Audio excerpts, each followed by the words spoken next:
আমার ভিতর বাহিরে অন্তরে অন্তরে আছো তুমি। তাদের সম্পর্ক নিয়ে মিডিয়া ছড়িয়েছিলেন নানান গুজব, যা সালমানকে মানসিকভাবে ভেঙে ফেলেছিল। কিন্তু 2025 সালে তদন্ত বলছে এই সম্পর্কের আড়ালে ছিল একটি ভয়ঙ্কর পরিকল্পনা, যা হয়েছিল ঢাকায় একটা চাইনিজ রেস্টুরেন্টে বসে।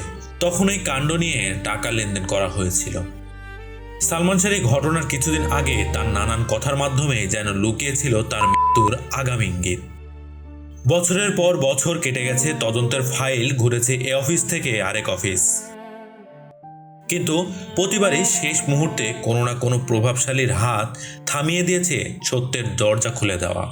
কিন্তু এখন যেভাবে পুরনো কর্মকর্তারা মুখ খুলছেন, যেভাবে নতুন সাক্ষ্য ও নথির সামনে আসছে, তাতে মনে হচ্ছে সালমান শাহর মৃত্যুর নেপথ্যে ছিল এক চক্র, যাদের লক্ষ্য ছিল একটাই: বাংলাদেশের সবচেয়ে জনপ্রিয় নায়কের উজ্জ্বল জীবনকে অন্ধকারে ঠেলে দেওয়া।